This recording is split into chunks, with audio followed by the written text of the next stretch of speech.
Hey guys, it's Haf. This is going to be one of those strange rambly type vlog thingies where I talk about all sorts of stuff. Not that I do these too often, but yeah, sometimes you just want to get things off your chest.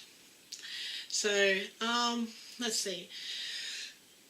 About 2 days before Christmas, my mum got sick, and it was kind of...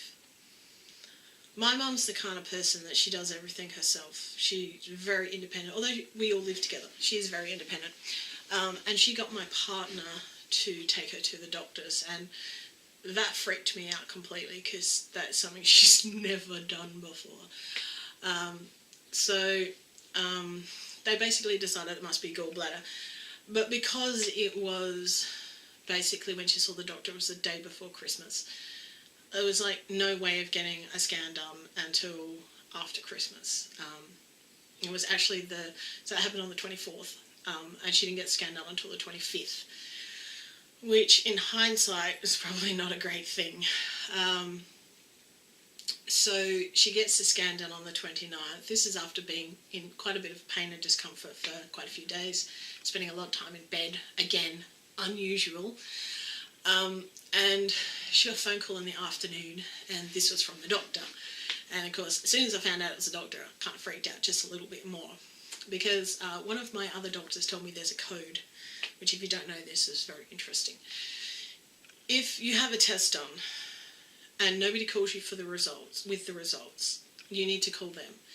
And it usually means, 99% of the time, it means there is absolutely nothing wrong. You have nothing to be concerned about. Sometimes when you do that, you will get told that the doctor would like to talk to you, but it doesn't usually happen that way. If the doctor's surgery, not the doctor, but the receptionist, rings you and says the doctor would like to see you, you have an appointment at this time, it means there's something wrong, or there's something that needs attention, but it's not potentially life-threatening or anything. So, don't freak out, basically. If the doctor rings you personally, that means it's serious. So in Mum's case, it was a phone call to... Mum had... so this was on the Monday, and Mum says to the doctor, I have an appointment with you on Wednesday, and the doctor said this can't wait until Wednesday. You need to get to the hospital. So we had to take Mum down to the Royal Adelaide Hospital, which is about an hour away. And this was sort of late-ish on Monday afternoon, because it turned out that she had some rather large gallstones, not little tiny ones, large ones. One of them was 19 millimetres, 1.9 centimetres, that big, and it was actually blocking the duct of the gallbladder, and there were signs of infection. So they admitted Mum into hospital, and they started pumping her full of antibiotics to fight the infection, and her gallbladder was really big and red and horrible. So they kept her in hospital for a few days. In fact, she did not come out of hospital until the 1st of January, so that was 3 days or something. They didn't take out her gallbladder because their main concern was fighting her infection. If they had operated while she was infected, there's a chance that it will spread and that she'd get septic, which is why they didn't do it. I was a little annoyed at first that they weren't going to take the bloody thing out, but I understood the reasons behind them not doing so. So she came home. She's still not great. She's still in a bit of pain, and she's quite a bit more tired than she normally is. And now she has to wait for surgery, which, because it's an elective procedure, can take longer than it should. She is booked for the middle of February, so provided that they don't get a huge influx of emergency surgeries, it should be done then, which will be really good. Unfortunately, she has to go on a low-fat, no-fat kind of diet to prevent flare-ups. Basically, they advised her not to make her gallbladder angry, which means being a lot more careful about the food that she actually eats. She's also supposed to be keeping her stress levels down and stuff, which is not always easy in this household. So that has been kind of a stressful thing for me. I don't really like hospitals, and I've spent quite a bit of time in the hospital because, of course, I went down and visited her every day. I didn't spend a huge amount of time with her.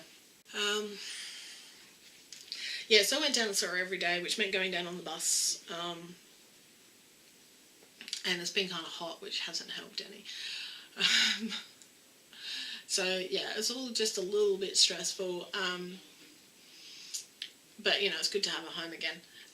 So, of course, this kind of led to me not probably being quite as vigilant about exercise and food and stuff. So, the last...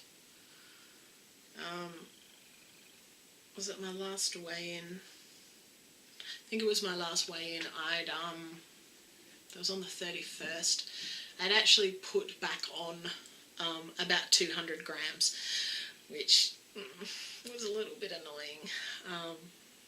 But, we'll see how it goes this Wednesday when I weigh. I mean, I guess with Christmas and the fact that, that there's stuff at Christmas that you don't normally eat probably, although I did try to be relatively careful. Running backwards and forth to town, and, generally when I buy food in town, I end up buying fast food. So that didn't really do my diet too good, and plus I haven't been sleeping properly, so my routine is a bit thrown out of whack, because I'm not awake when I'm normally awake, and I'm asleep when I'm normally awake, and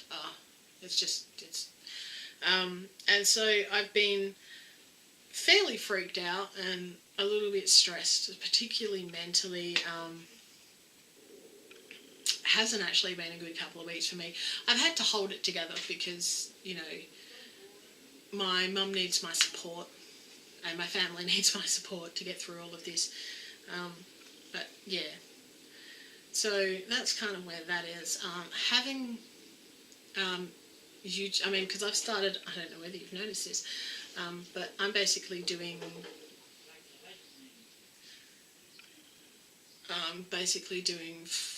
6 videos a week.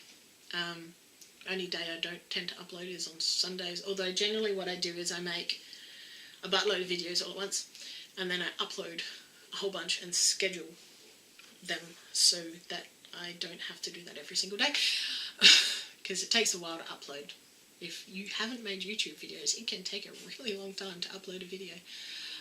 So I've been scheduling videos so that I have one up every day except for Sunday, basically. That's sort of my plan.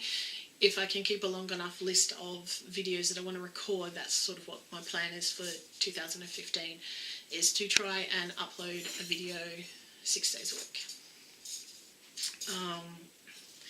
Yeah, so if you have any ideas for videos that you'd like to see, like anything in my collection that you'd like to see, or any, I don't know, anything that you might like to see from me, then you can leave that down below and I will add it to my list. I do actually have a list. See, in my, you'll see a lot of my TARDIS book. So I have my Project Pan, I have my Commit to 4x40, I have my new Finish 7x70, I have my Pan That palette. I also have Project Polish.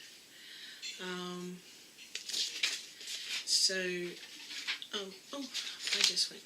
So this is my current list. It's like down to about there. Some of them have been filmed, some of them haven't. There's a couple of tags that I'm trying to get to, and I will have, of course, in that time I will have beauty subscription boxes as well sometime. I've got 2 December ones that I haven't even got yet, so that'll be interesting. Yeah, so yeah, I don't think there's anything else. So yeah, if you want to subscribe to me and see further weird videos like this one, subscribe. If you give me a thumbs up if you like these kind of videos, and leave me a comment down below.